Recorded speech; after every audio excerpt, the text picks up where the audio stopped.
Jérémie, chapitre 46. La parole de l'Éternel qui fut adressée à Jérémie, le prophète, sur les nations. Sur l'Égypte, sur l'armée de Pharaon Nécho, roi d'Égypte, qui était près du fleuve de l'Euphrate, à Carchemish, et qui fut battu par Nebuchadnezzar, roi de Babylone, la 4e année de Joachim, fils de Josias, roi de Juda.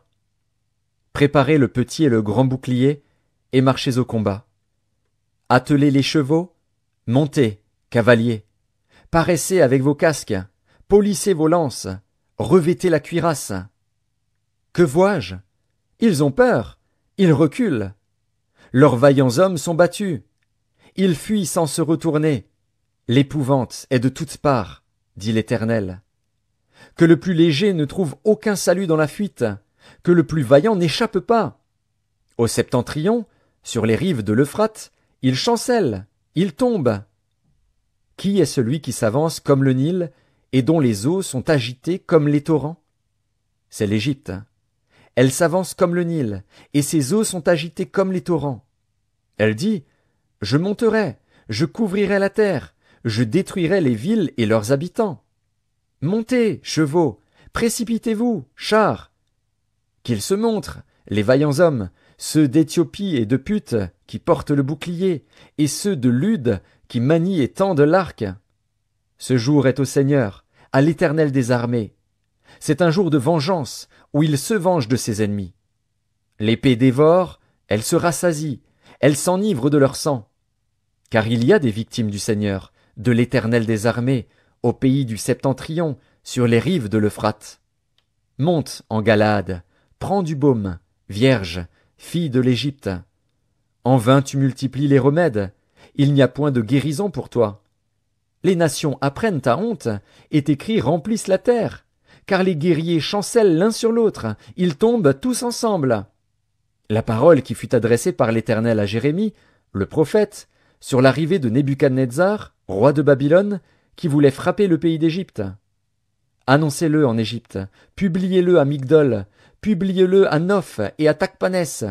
Dites, lève-toi, prépare-toi, car l'épée dévore autour de toi. Pourquoi tes vaillants hommes sont-ils emportés? Ils ne tiennent pas ferme, car l'Éternel les renverse. Il en fait chanceler un grand nombre.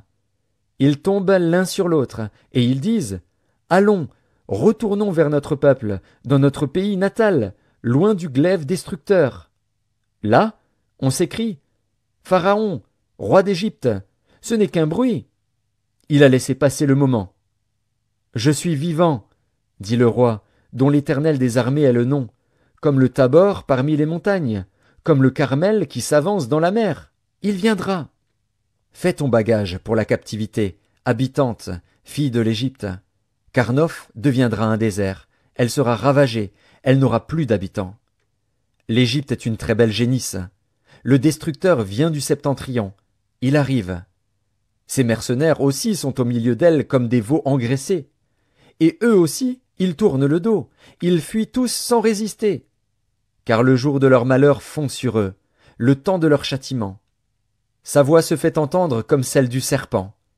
Car il s'avance avec une armée, ils marchent contre elle avec des haches, pareilles à des bûcherons. Ils abattent sa forêt, dit l'Éternel, bien qu'elle soit impénétrable. Car ils sont plus nombreux que les sauterelles, on ne pourrait les compter. La fille de l'Égypte est confuse, elle est livrée entre les mains du peuple du septentrion. L'Éternel des armées, le Dieu d'Israël, dit, voici, je vais châtier Amon de No, Pharaon, l'Égypte, ses dieux et ses rois, Pharaon et ceux qui se confient en lui. Je les livrerai entre les mains de ceux qui en veulent à leur vie, entre les mains de Nebuchadnezzar, roi de Babylone, et entre les mains de ses serviteurs. Et après cela, l'Égypte sera habitée comme au jour d'autrefois, dit l'Éternel. Et toi, mon serviteur Jacob, ne crains pas, ne t'effraie pas, Israël, car je te délivrerai de la terre lointaine, je délivrerai ta postérité du pays où elle est captive. Jacob reviendra, il jouira du repos et de la tranquillité, et il n'y aura personne pour le troubler.